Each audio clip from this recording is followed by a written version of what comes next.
Hello, hello mga kumari, kumpare. Good morning, good morning, good morning, good morning.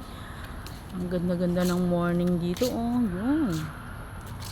Mainit na. Nag-walking niya kami ni Lola.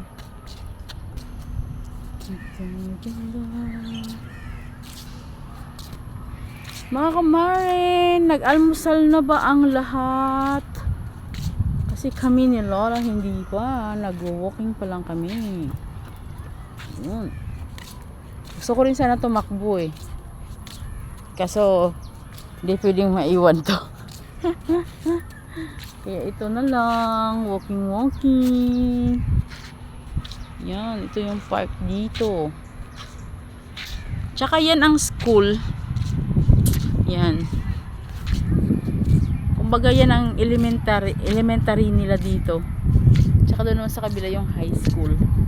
Malapit, tapos yung mall na doon sa kabila, oh. Pwedeng lang lakarin. Kaya malapit dito sa mall, malapit din sa parang kung bibili ka ng ulam, parang ganun.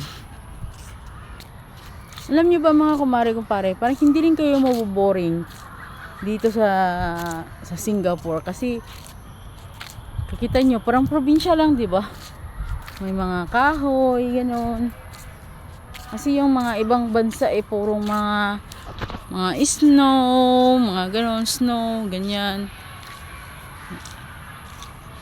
Dito, puro kahoy talaga. Tapos building, gano'n. Tapos ibang bansa naman, may kahoy-kahoy din, di ba? Pero hindi gaano kagaya nito, di ba? Na parang probinsya ba? Yun lang, building yung mga bahay, hindi kagaya dun sa atin sa Pinas, di ba? Kumpare, ang ganda ng mga bulaklak.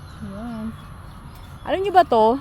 Dati nung bata pa ako yan, sinisip-sip ko yung katas niyan. Tapos ginagawa kong hikaw, parang ganun. May ibon, oh. Yun.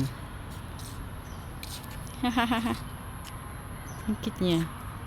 Ang cute ng bulaklak na to, oh. Ang dami. Hi bird, anong ginagawa mo dyan? Hi bird. Kumpare, nakita niyo ba tong batong to? Yan. Nakita niyo ba yan? Diyan sila nag-i-exercise din. Hindi ko kaya, ang sakit. Para daw to sa ng paa mo ba? Talampakan, parang ganun.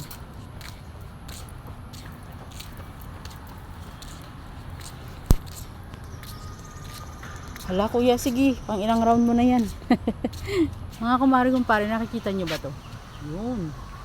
Yan ang iniinom namin ni Amo. Yan.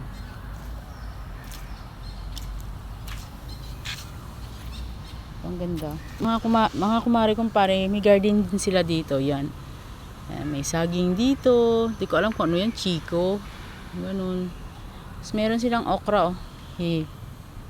Yun, sarap nito ilaga ba. Tapos meron sila ditong sili. Ay, yung sili nila wala na. Yun.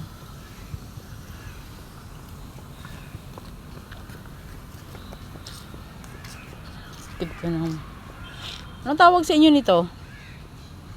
Basta sa akin to parang ginagawa ko tong hikaw dati. Parang ganun. Yan mga kumpare, dito lang. Bye! Ingat kayo lagi. Pauwi na kami ng lola ko. Nakaupo na siya doon, oh. May God bless us always. Bye!